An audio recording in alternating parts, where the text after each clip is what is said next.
Assalamualaikum warahmatullahi wabarakatuh.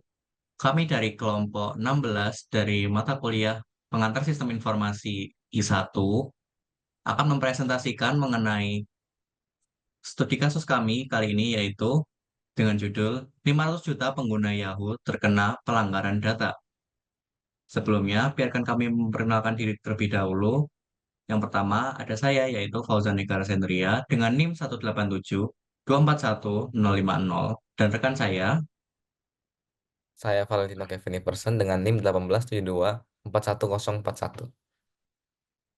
Nah, sebelumnya kami akan menjelaskan mengenai daftar isi apa saja yang akan masuk di presentasi kami kali ini.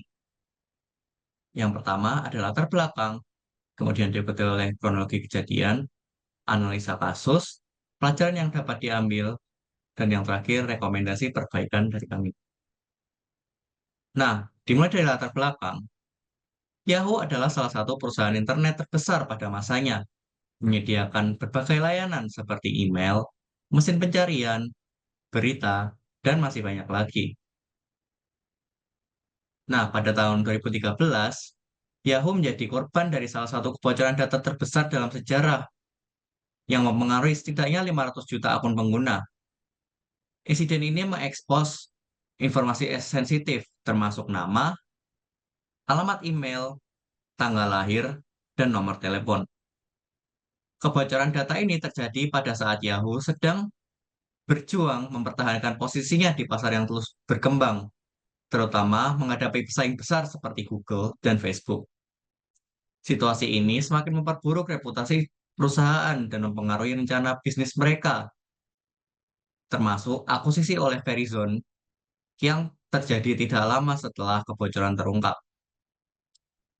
Nah, kronologi dari kejadian yang kami teliti saat ini yaitu pada tahun 2013, peretasan awal terjadi, tetapi Yahoo tidak segera menyadarinya.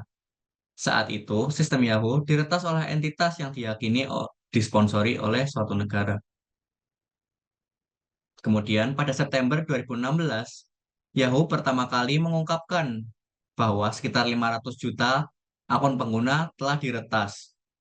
Data yang dicuri termasuk nama pengguna, alamat email, nomor telepon, tanggal lahir, kata sandi yang dihash menggunakan metode enkripsi MD5, serta pertanyaan keamanan yang tidak terenkripsi.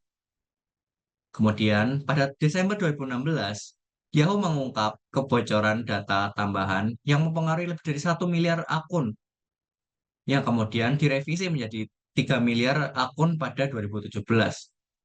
Dan akhirnya, pada Juli 2017, Yahoo akhirnya mengakui bahwa seluruh basis data akun penggunanya telah terdampak oleh peretasan ini.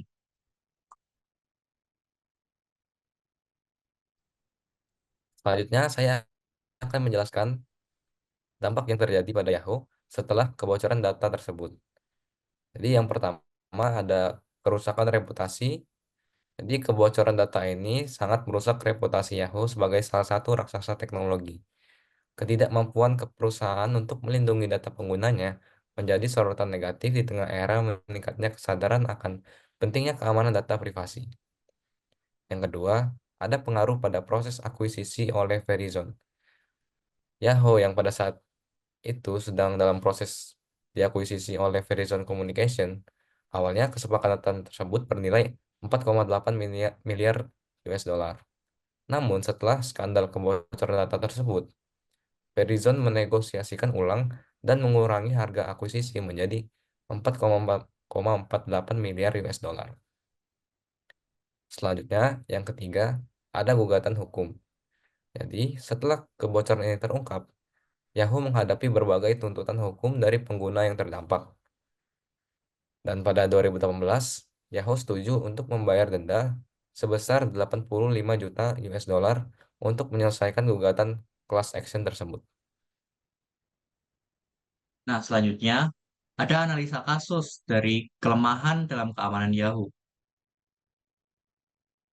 Peretasan ini melibatkan beberapa kelemahan dalam keamanan Yahoo, termasuk yang pertama, penggunaan enkripsi lemah. Yahoo menggunakan enkripsi MD5 untuk mengamankan kata sandi. MD5 telah lama dianggap tidak aman karena mudah diretas menggunakan serangan brute force. Lalu yang kedua, pengelolaan keamanan yang kurang ketat. Yahoo diketahui tidak memprioritaskan pembaruan keamanan meskipun ada peringatan dari pakar keamanan.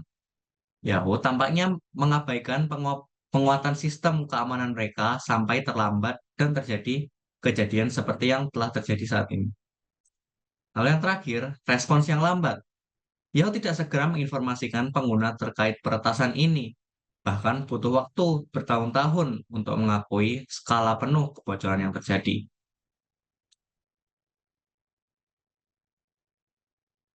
Selanjutnya, pelajaran penting yang dapat diambil dari kebocoran data ini adalah yang pertama, pentingnya enkripsi yang kuat.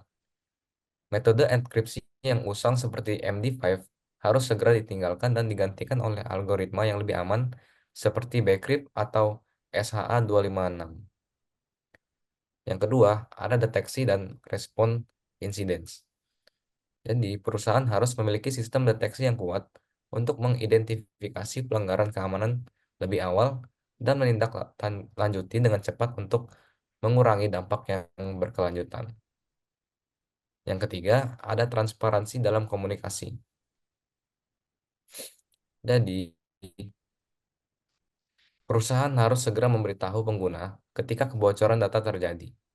Ini penting untuk melindungi kepercayaan dan membantu pengguna kita untuk mengambil tindakan pencegahan yang tepat.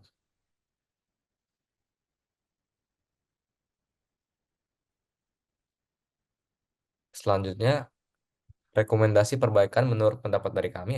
Yang pertama ada penggunaan enkripsi yang lebih aman, yaitu mengganti algoritma enkripsi yang sudah tidak aman dengan teknologi terbaru yang lebih sulit ditembus seperti Bcrypt dan SHA-256.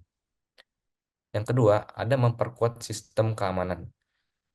Jadi perusahaan bisa mengadopsi pendekatan keamanan proaktif dengan sistem deteksi intrusi, firewall, dan mekanisme autentikasi ganda atau multifaktor authentication. Yang ketiga, ada membentuk tim keamanan cyber.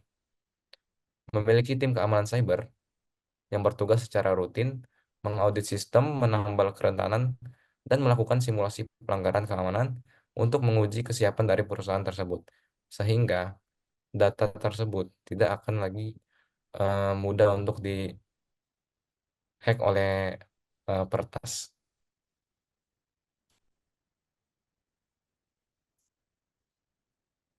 Akhirnya, kesimpulan dari analisa kasus kami, jadi kebocoran data Yahoo yang mempengaruhi 500 juta akun merupakan salah satu insiden pelanggaran keamanan data terbesar dalam sejarah. Kejadian ini menunjukkan betapa pentingnya keamanan cyber yang solid, terutama bagi perusahaan yang menyimpan data pribadi dalam jumlah yang besar. Kebocoran ini bukan hanya merusak reputasi Yahoo, tetapi juga memberi pelajaran berharga bagi perusahaan lain dalam hal bagaimana seharusnya mereka menangani keamanan data dan tanggapan terhadap insiden keamanan.